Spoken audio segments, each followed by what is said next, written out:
नमस्ते दोस्तों, आप सभी का हमारे चैनल पर स्वागत है। मैं आप सभी को दुर्गा सप्तशती का पाठ करने के लिए आमंत्रित करती हूँ। सबसे पहले हम गणेश जी की प्रार्थना करेंगे जो विघ्नों को हरते हैं। ओम गं गणपतये नमो नमः, श्री सिद्धि विनायक नमो नमः, अष्ट विनायक नमो नमः, गणपति बाप्पा मोरया। इस मंत्र का जाप करके ताकि पाठ बिना किसी बाधा के सफल हो। अब कुछ समय के लिए शांत बैठें, आंखें बंद करें और मां शैलपुत्री पर ध्यान केंद्रित करें। मां शैलपुत्री की पूजा देवी दुर्गा के पहले रूप को सम्मानित करने के लिए की जाती है, जो शक्ति, सामर्थ्य और भक्ति का प्रतीक है। और एक संकल्प लें कि आप यह पाठ किस उद्देश्य से कर रहे हैं। आप इस तरह से कह सकते हैं, मैं यह पाठ अपने परिवार की भलाई, शांति, समृद्धि और माँ दुर्गा के दिव्य आशीर्वाद के लिए करता हूँ। संकल्प के बाद माँ शैलपुत्री का मंत्र का जाप करें। वंदे वांछित लाभाय चंद्राधृकृत शेखराम, वृषारूढ़ां शूलधरां, शैलपुत्रीं यशस्विनीं। चलिए दुर्गा सप्तशती कवच शुरू करते हैं। दुर्गा कवच एक शक्तिशाली प्रार्थना है जो भक्त के चारों ओर एक सुरक्षा कवच का निर्माण करती है। यह दुर्गा सप्तशती का एक हिस्सा है जो माँ दुर्गा की महिमा और शक्तियों का वर्णन करता है। कवच का अर्थ है रक्षा कवच, और इस प्रार्थना को करने से भक्त को नकारात्मक ऊर्जाओं, भय और खतरों से सुरक्षा मिलती है, जैसे कि सभी दिशाओं से सुरक्षा, माँ दुर्गा के विभिन्न रूपों का आह्वान, शारीरिक, मानसिक और आध्यात्मिक सुरक्षा, और शत्रुओं और नकारात्मक ऊर्जाओं से सुरक्षा, और बल और साहस की प्रार्थना। चलिए शुरू करते हैं माँ दुर्गा सप्तशती कवच। महर्षि मार्कंड जी बोले, हे पितामह, संसार में जो गुप्त हो और जो मनुष्य की सब प्रकार से रक्षा करता हो और जो आपने किसी को आज तक बताया ना हो, वह कवच मुझे बताइए। श्री ब्रह्मा जी कहने लगे, अत्यंत गुप्त व सब प्राणियों की भलाई करने वाला कवच मुझसे सुनो। प्रथम शैलपुत्री, दूसरी ब्रह्मचारिणी, तीसरी चंद्रघंटा, चौथी कुष्मांडा, पांचवी स्कंद माता, छठी कात्यायनी, सातवीं काल रात्रि, आठवीं महागौरी, नवी सिद्धि दात्री। यह देवी की 9 मूर्तियां हैं और यह नव दुर्गा कहलाती हैं। आग में जलता हुआ, रण में शत्रुओं से घिरा हुआ, विषम संकट में फंसा हुआ मनुष्य यदि दुर्गा नाम का स्मरण करे तो उसको कभी भी हानि नहीं होती। रण में उसके लिए कुछ भी आपत्ति नहीं और न उसे किसी प्रकार का दुख या डर होता है। हे देवी, जिसने श्रद्धा पूर्वक तुम्हारा स्मरण किया है उसकी वृद्धि होती है, और जो तुम्हारा चिंतन करते हैं उनकी तुम निसंदेह रक्षा करने वाली हो। चामुंडा प्रेत पर, वाराही भैंसे पर, रौद्री हाथी पर, वैष्णवी गरुड़ पर अपना आसन जमाती हैं। माहेश्वरी बैल पर, कुमारी मोर पर और हाथ में कमल लिए हुए विष्णु प्रिया लक्ष्मी जी कमल के आसन पर विराजती हैं। बैल पर बैठी हुई ईश्वरी देवी ने श्वेत रूप धारण कर रखा है और सब प्रकार के आभूषणों से विभूषित ब्राह्मी देवी हंस पर बैठती हैं। और इस प्रकार यह सब देवियां सब प्रकार के योगों से युक्त और अनेक प्रकार के रत्न धारण किए हुए हैं। भक्तों की रक्षा के लिए संपूर्ण देवियां रथ में बैठी तथा क्रोध में भरी हुई दिखाई देती हैं, तथा चक्र, गदा, शक्ति, हल, मूषल, खेटक और तोमर, परशु तथा पाश, भाला, त्रिशूल एवं उत्तम शारंग आदि शस्त्रों को दैत्यों के नाश करने के लिए, भक्तों की रक्षा करने के लिए और देवताओं के कल्याण के लिए धारण की हुई है। हे मां रौद्र, अत्यंत घोर पराक्रम, महान बल, महान उत्साह वाली देवी, तुमको मैं नमस्कार करता हूँ। हे देवी, तुम्हारा दर्शन दुर्लभ है तथा आप शत्रुओं के भय को बढ़ाने वाली हैं। हे जगदम्बिके, मेरी रक्षा करो। पूर्व दिशा में इंद्री मेरी रक्षा करें। अग्निकोण में अग्नि शक्ति दक्षिण में वाराही देवी, नेत्रकोण में खंडक धारणी देवी मेरी रक्षा करें। वारणी, पश्चिम दिशा में वायु कोण में मर्गवाहिनी, उत्तर में कुमारी और ईशान में शूलधारणी देवी मेरी रक्षा करें। ब्राह्मणी, ऊपर की ओर से मेरी रक्षा करें। वैष्णवी देवी, नीचे की ओर से मेरी रक्षा करें। और इसी प्रकार शव पर बैठी चामुंडा देवी 10 दिशाओं में मेरी रक्षा करें। जया देवी आगे, विजया पीछे की ओर, अजिता बाएं ओर, अपराजिता दाहिनी ओर मेरी रक्षा करें। उद्योगिनी देवी शिखा की रक्षा करें तथा उमा शिर में स्थित होकर मेरी रक्षा करें। इसी प्रकार मस्तक में मालाधारी देवी रक्षा करें और यशवनी देवी मेरे भों का संरक्षण करें। भों के मध्य भाग में तिरंदा, नथुनों की यमघंटा देवी रक्षा करें। नेत्रों के मध्य में शाकनी देवी, दुर्वासनी देवी कानों की रक्षा करें। कपूलों की कालिका देवी और कानों के मूल भाग की भगवती शाकरी रक्षा करें।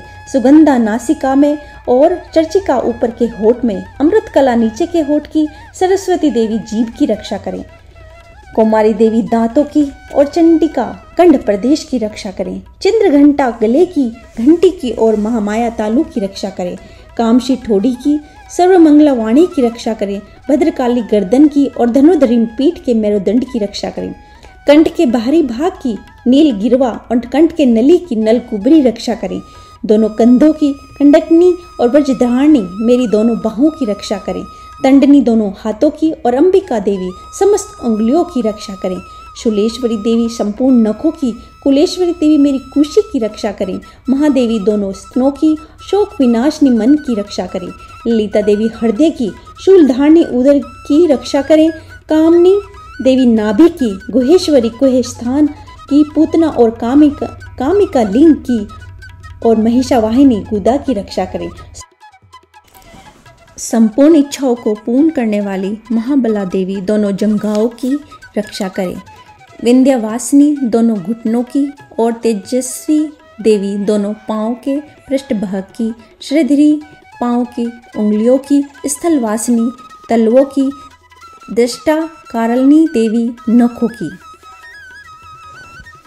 केशनी केशों की, बागेश्वरी वाणी की रक्षा करें। छिद्रों की, कोबेरी और त्वचा की बागेश्वरी देवी रक्षा करें।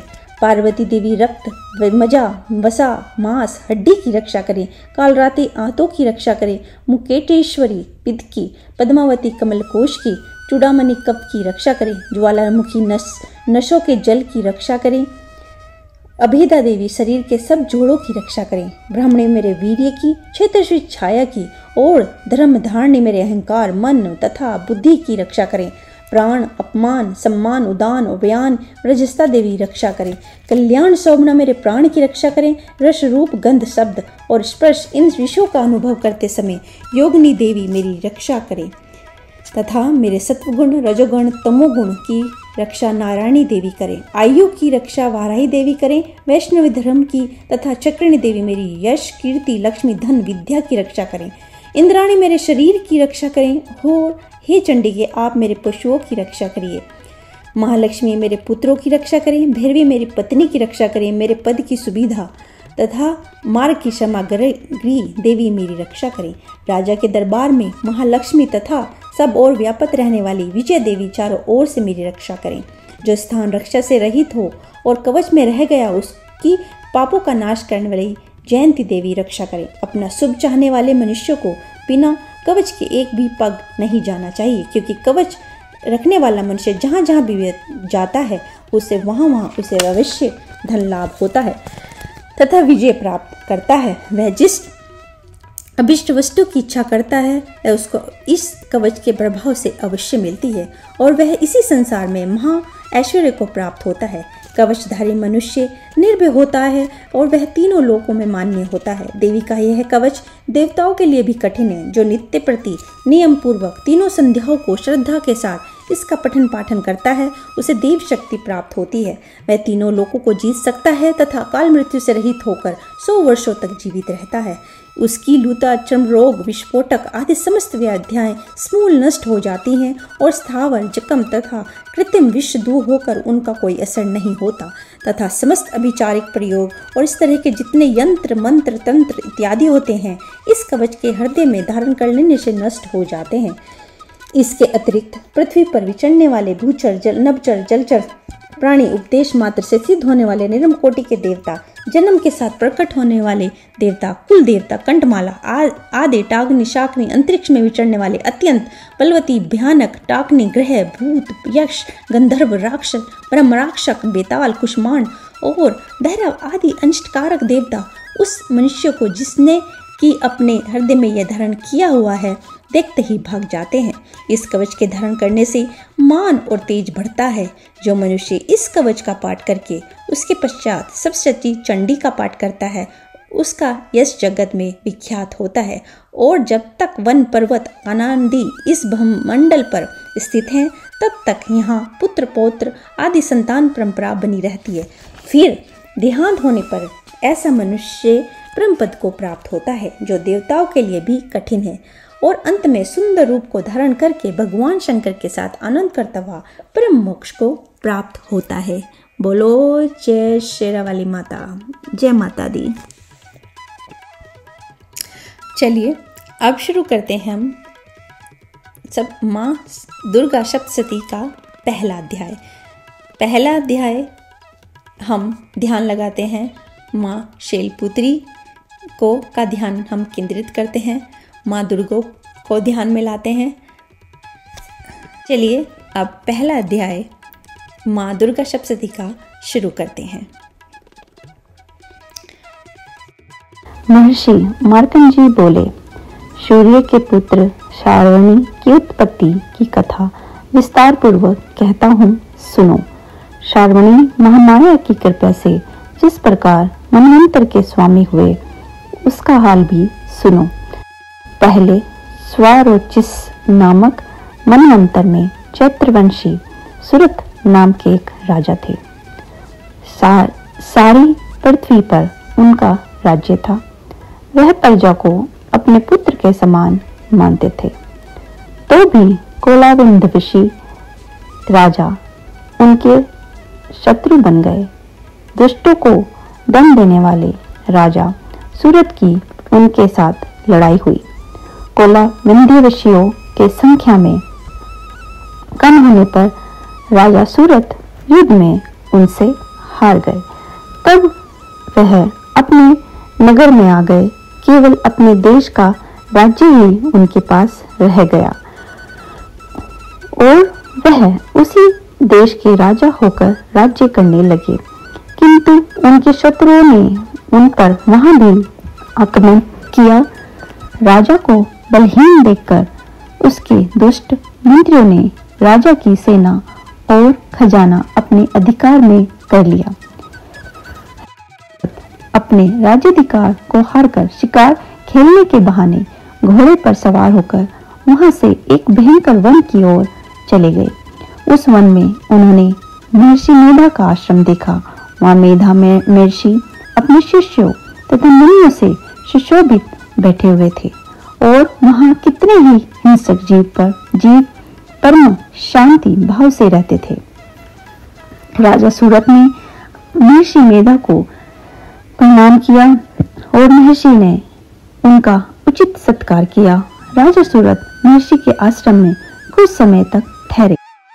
अपने नगर की ममता के आकर्षण से राजा अपने मन में सोचने लगे, पूर्व काल में पूर्वजों ने जिस नगर का पालन किया था वह आज मेरे हाथ से निकल गया एवं त्रुआत्मा मंत्री मेरे नगर की अब धर्म से रक्षा कर रहे होंगे या नहीं। मेरा प्रधान हाथी जो कि सदा मद की वर्षा करने वाला और शूरवीर था, मेरे वैरियों के वश में होकर न जाने क्या दुख भोग रहा होगा। मेरे अज्ञानकारी नौकर जो मेरी कृपा से धन और भोजन पाने में सदैव सुखी रहते थे और मेरे पीछे पीछे चलते थे, वह अब निश्चय ही दुष्ट राजाओं का अनुसरण करते होंगे तथा मेरे दुष्ट एवं दुरात्मा मंत्रियों द्वारा व्यर्थ ही धन को व्यय करने से संचित किया हुआ मेरा खजाना एक दिन अवश्य खाली हो जाएगा। इस प्रकार की बहुत सी बातें सोचता हुआ राजा निरंतर दुखी रहने लगा। एक दिन राजा सूरत ने महर्षि मेधा के आश्रम के निकट एक वैश्य को देखा। राजा ने उससे पूछा, भाई तुम कौन हो? यहाँ तुम्हारा आने का कारण क्या है और तुम मुझे शोकग्रस्त अनमने से दिखाई देते हो, इसका क्या कारण है? राजा के यह नरम वचन सुन वैश्य ने महाराज सूरत को प्रणाम करके कहा।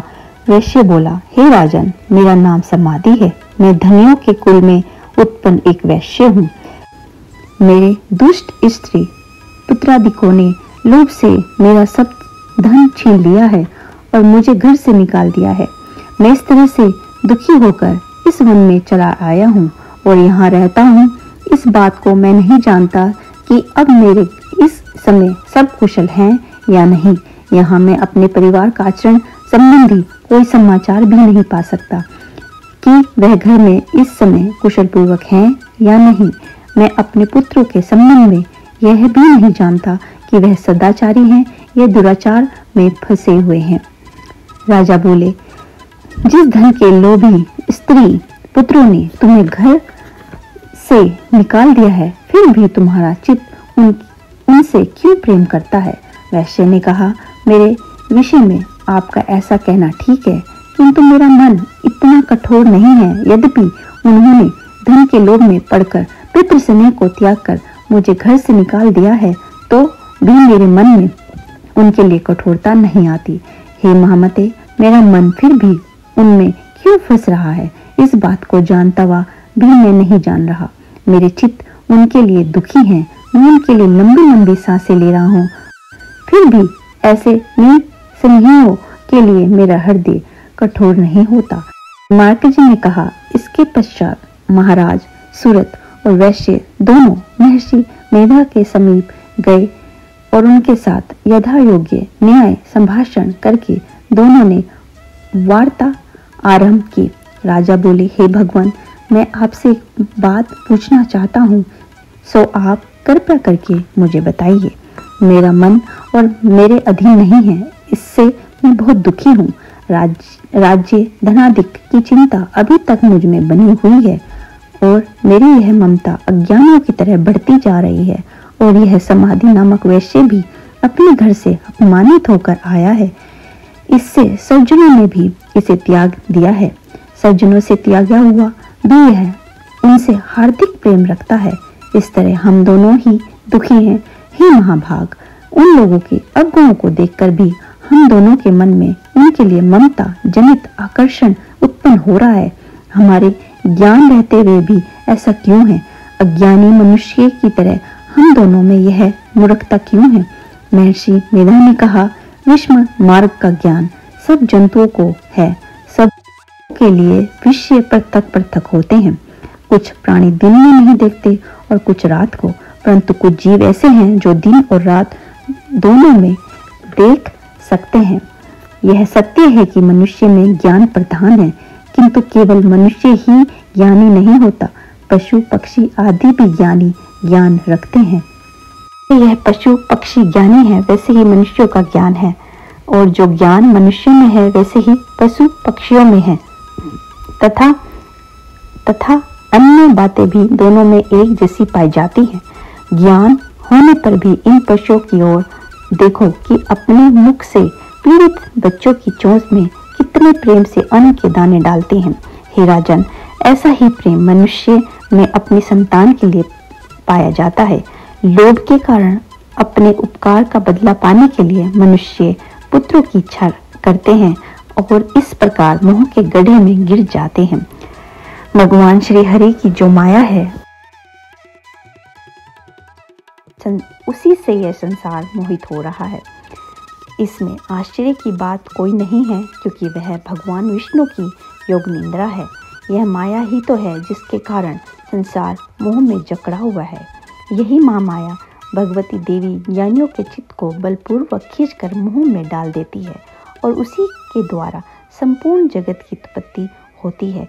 यही भगवती देवी प्रसन्न होकर मनुष्य को मुक्ति प्रदान करती है। यही संसार के बंधन का कारण है तथा संपूर्ण ईश्वरी की भी स्वामिनी है। महाराज सूरत ने पूछा, भगवान, वह देवी कौन सी है जिसको आप महामाया कहते हैं? हे ब्रह्मा, वह कैसे उत्पन्न हुई और उसका कार्य क्या है? उसके चरित्र कौन कौन से हैं? प्रभु, उसका जैसा प्रभाव हो, जैसा स्वरूप हो, वह सब ही कृपा कर मुझसे कहिए, मैं आपसे सुनना चाहता हूँ।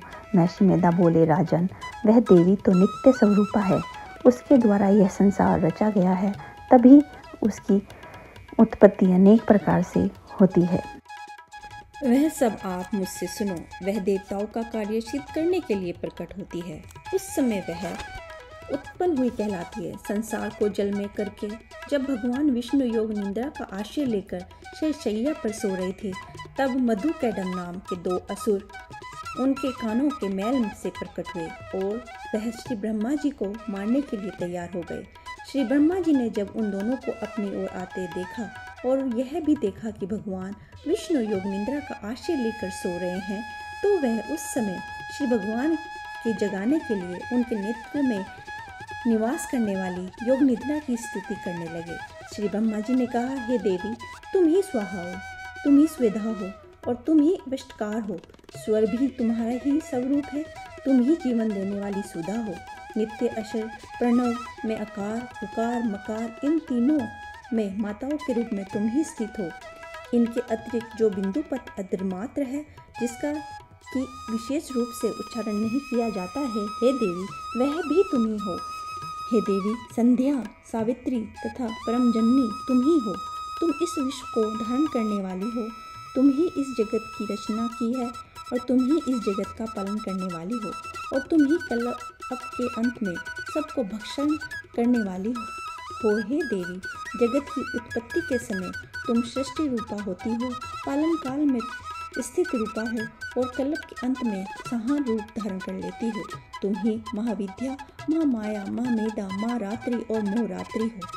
श्री ईश्वरी और बोध स्वरूपा बुद्धि भी तुम ही हो।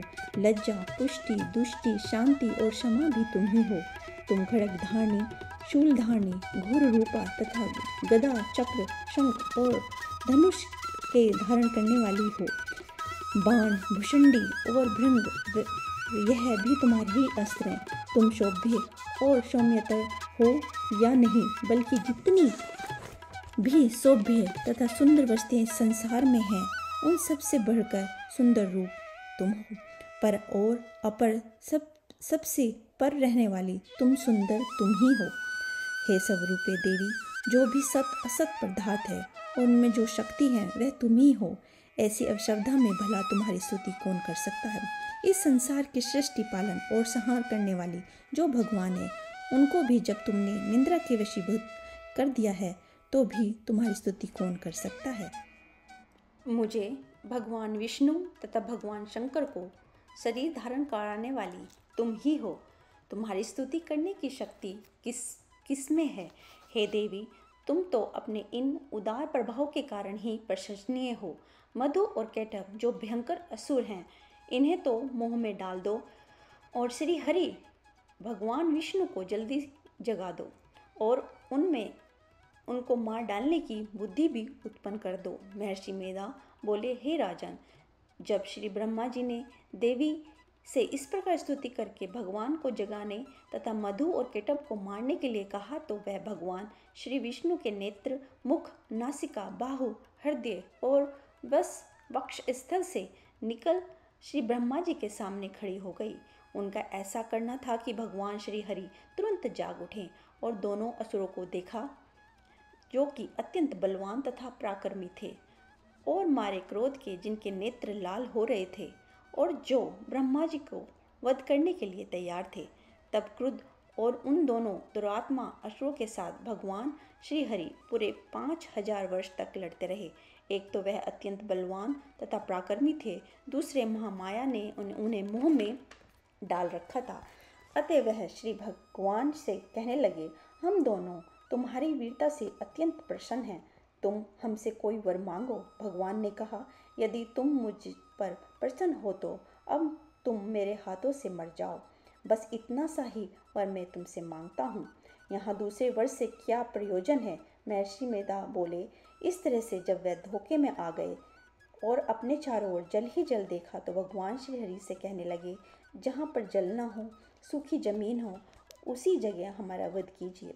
महर्षि मेधा कहते हैं, तथास्तु कहकर भगवान श्री हरि ने उन दोनों को अपनी जांघ पर लिटाकर दोनों के सिर काट डाले। इस तरह से यह देवी श्री ब्रह्मा जी की स्तुति करने पर प्रकट हुई थी। अब तुम से उनके प्रभाव का वर्णन करता हूँ, सो सुनो। जय माता दी। हमारा पहला अध्याय समाप्त होता है। अब हम माँ शैलपुत्री की आरती करेंगे।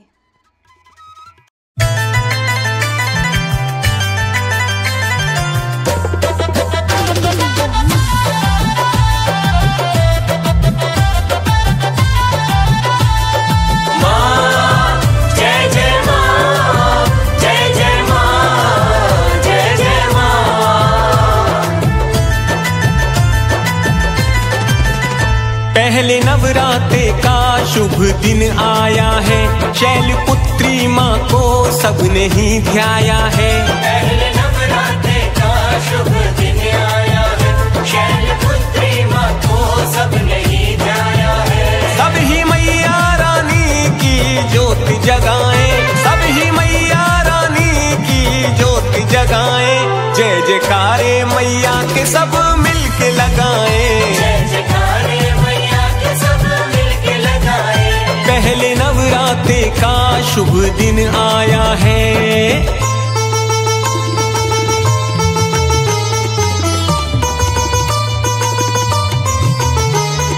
जय माँ शैलपुत्री जय जय माँ। श्वेत वस्त्रों से मैया का रूप सजाया, श्वेत वस्त्रों से मैया का रूप सजाया। अर्ध चंद्रमा के माथे पे कितना भाया, अर्ध चंद्रमा के माथे पर कितना है भाया। श्वेत वस्त्रों से मैया का रूप सजाया, अर्ध चंद्रमा के माथे पे कितना भाया। एक हाथ में कमल है माँ त्रिशूल की धारी, बड़ी सुंदर है माँ करती वृषभ सवारी। शैलराज के घर जन्म शैलपुत्री कहाए, शैलराज के घर जन्म शैलपुत्री कहाए। जय जयकारे मैया के सब मिलके लगाए, जय जयकारे मैया के सब मिलके लगाए। पहले नवरात्रे का शुभ दिन आया है।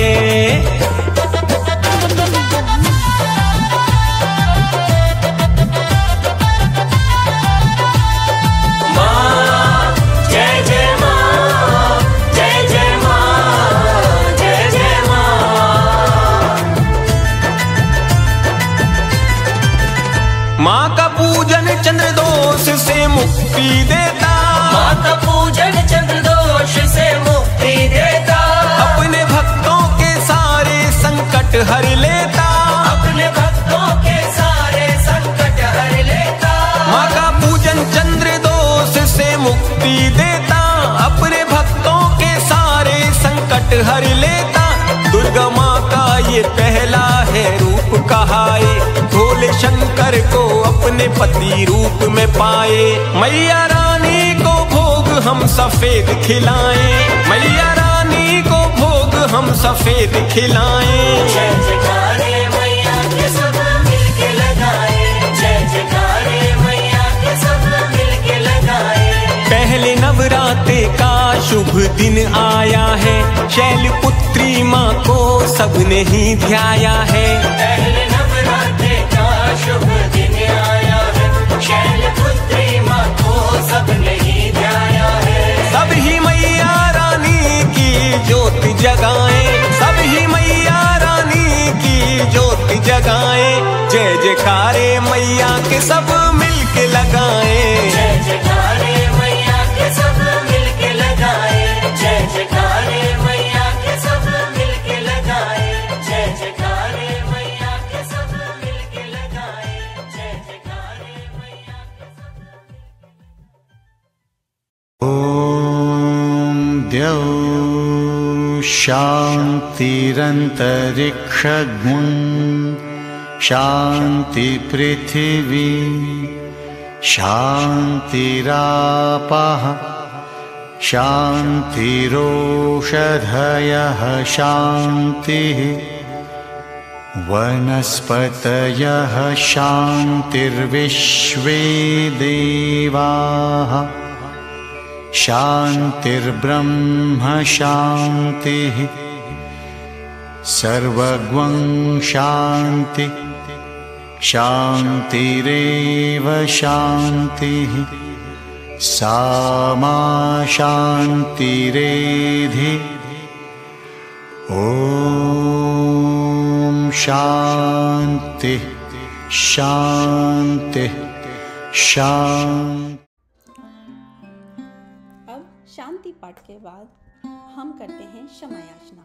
हे परमेश्वरी, मेरे द्वारा रात दिन सहस्त्र अपराध होते रहे हैं, अतः आप मुझे अपना सेवक समझकर कृपा पूर्वक मेरे उन अपराधों को क्षमा करो। न तो मैं आह्वान करना जानती हूँ, न विसर्जन करना जानती हूँ, और न पूजा करना जानती हूँ। हे परमेश्वरी, मुझे क्षमा करो। हे सुरेश्वरी, मैंने जो मंत्रहीन, क्रियाहीन और भक्तिहीन पूजन किया है, वह सब आपकी दया से पूर्ण हो। सैकड़ों अपराध करके भी भक्त आपके शरण में आकर केवल जगदम्ब कहकर ही मोक्ष को प्राप्त करते हैं, जिसे ब्रह्मादि देवगण भी पाने में असमर्थ होते हैं। हे जगदम्बिके, मैं अपराधी हूँ, किंतु आपकी शरण में आई हूँ, अतः इस समय मैं दया का पात्र हूँ। तुम जैसा चाहो वैसा करो। अज्ञानवश या बुद्धिभ्रम होने के कारण भूल से कुछ भी मैंने कम या अधिक कर दिया हो, हे देवी, हे परमेश्वरी, सब अपराध क्षमा करो और प्रसन्न हो जाओ। हे जगत माता, हे कामेश्वरी, हे सच्चिदानंद स्वरूपिणी परमेश्वरी, आप प्रेम पूर्वक मेरी यह पूजा स्वीकार करो और मुझ पर प्रसन्न हो। आप गुप्त से गुप्त की रक्षा करने वाली हो। आप मेरे किए हुए इस जप को ग्रहण करके मेरे सभी अपराधों को क्षमा करो। हे देवी, हे महेश्वरी, आपकी कृपा से मुझे सिद्धि की प्राप्ति हो। जय माता दी, जय माँ शैलपुत्री। आप सभी को नवरात्रि की शुभकामनाएं। आपसे दोबारा हम कल मिलते हैं दूसरे अध्याय के साथ। तब तक माँ दुर्गा आप सभी पर अपनी कृपा बनाए रखे। जय माता दी।